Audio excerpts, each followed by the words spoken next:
the fuck?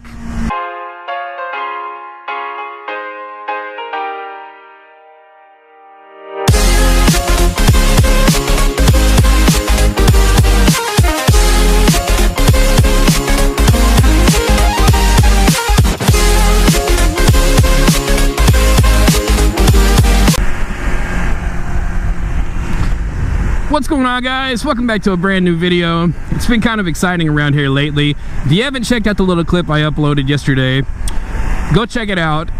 Long story short, I nearly got ran over, and I hesitate to say ran over because that constitutes a truck. I mean literally, like, ran over. Dude was running down the side of the highway yesterday, and I saw him make eye contact with me, and he just bolted my direction, man. He charged me on foot, doing 50 miles an hour, and thank God there was nobody in the turning lane, and I was able to whip around him real quick and throttle out of there. But it could have been really bad, man. I mean, it really did scare the shit out of me. But I pulled over and I called local PD. I know the guy that did it. I know who it was. I know about him. I know who he is. The guy has some mental problems. He's not, I'm not going to go into what's wrong with him, but he's got some problems. He's a really nice guy, and he really is. He's a nice guy, but he can snap and go off like that and do something crazy in a heartbeat. And that's what he was doing. He's known for doing this. He does this somewhat frequently. And so when they called, or when I called, the officer that was on the way to come talk to me about it, he ran out in front of him on the way over to talk to me. So, you know, I'm kind of torn between, I like the guy and I don't want anything to happen to him. I don't, you know, but goddamn, man, it's not, I don't know. If I was out there running down in front of cars and shit, they'd probably take my ass to jail. I don't know. But anyway, long story short is I'm okay. The bike's okay. That's all that matters. That's what's important. So, and here I am able to come ride another beautiful day like this. So I had some ideas floating around for my next video, and I really started thinking about, you know, I've had this bike since April of last year. I've got 3,200 miles on it. And in these 3,200 miles, how much has my opinion changed on this motorcycle? Do I wish I'd have started on something bigger? Do I regret this purchase? And the short answer is, no, I don't regret it. Yes, sometimes I wish I had something a little faster, but the only time I feel like that is when I go ride with my super sport buddies, and, you know, I kind of get left in the dust when we get on straightaways, whatever. But that's such a minute thing. It's a very young way of thinking, you know. Yes, you want the performance and the fun, and where it counts, this bike has the performance. As far as I'm concerned, you know, I like twisties, and, you know, I like being able to really corner fast and all that. And this bike handles like a beast. You can take this thing around corners. You can whip this thing with one finger, man. You can just lay this bike, and I'm not gonna say lay it down. That's a bad idea. Oh, turtle. Whoops. Yep, I gotta go back and do this. Hey, bud. You know, this is not the best place for you to be, my friend. Hey, don't bite me. I'm going to put you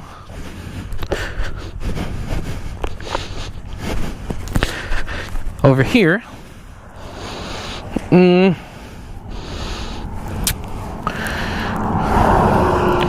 going to go ahead and put you farther off. That way, the boy here doesn't run you over when he comes into the, you know. All right. Success? So fuck you, I'm not coming out for a bit, dude. So as I was saying, I've got 3,200 miles on the bike now. So how has my opinion really changed on this motorcycle now that the wow factor of, oh my god, I got my first motorcycle, I'm finally on two wheels.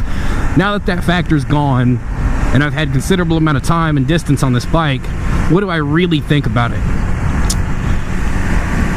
I think I made a wise decision buying this bike first. I've been in some situations and I've made some mistakes that a Super Sport would have not been so forgiving. Not to mention the inevitable, of course, I've dropped the bike, and, you know, I would hate to have, you know, dropped a nice 600, especially if I'd have bought new. Everybody says that, and I see why. Don't buy new for your first motorcycle. Now, I had to buy new because the Ninja 400s were brand new. There was no used Ninja 400s. Matter of fact, I bought the first Ninja 400 with the KRT paint scheme out of Woods Fun Center in Austin. I had the first one off the lot. So, you know, I kind of had to, but the only time I really wish I had a faster bike is when I ride with my Super Sport buddies, and they think it's funny to run off and leave me on a straightaway like this. And that's the only time they can do it, because in the twisties, I can keep up with these guys. On this bike, you give me twisty roads, man, and you're hitting these curves at, you know, 50, 60 miles an hour, for whatever. I can keep up with them on this bike. This thing corners like a beast. You know, it really surprised me that it handles as well as it does to still be a starter bike, and it's borderline not a starter bike, depending on your motorcycle experience and control. That's one of the things you hear a lot of people say about this bike, is the way that this thing leans into corners might be a little intimidating for newer riders. Now, all my riding was done, you know, I rode dirt bikes, so I wasn't exactly counter steering 80 miles an hour to come around a curve, but I'm familiar with motorcycles. I rode a lot of BMX growing up. People don't understand counter steering on a bicycle is the same way as you counter steer on a motorcycle. It's no different. So I appreciate the fact that this thing handles like it does. That's what I want. Might be a little much for a newer rider, but I've gotten used to the power. I will say I've gotten used to it. That doesn't mean it's underwhelming or it's just, you know, insufficient. There's plenty of power in this bike. It's all in the mid and low range, so it gets around on the street very well. It's a good way to put it. It's a good bike for the road. So here we are 3,200 miles later. I still don't regret buying this bike. I love it. I've loved every second of it. The power's there when you need it. It's a comfortable bike. It's a great commuter bike. The upright seating position is fantastic.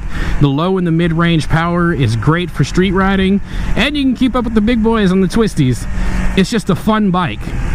And it's actually influenced my way of thinking, because before, if it wasn't a ZX6R, I didn't care. I had my mind dead set on a ZX6R. That's all I wanted. Go fast, have fun. And then I rode this bike, and I started thinking about the low and the mid-range power compared to the higher rev range power of the Super Sports. The upright seating position compared to the aggressive race-ready seating position of the Super Sports. And I started looking at other bikes, and I really started looking at the Z900. You know, the Z900's got the same styling. The low and mid-range power is fantastic on those bikes.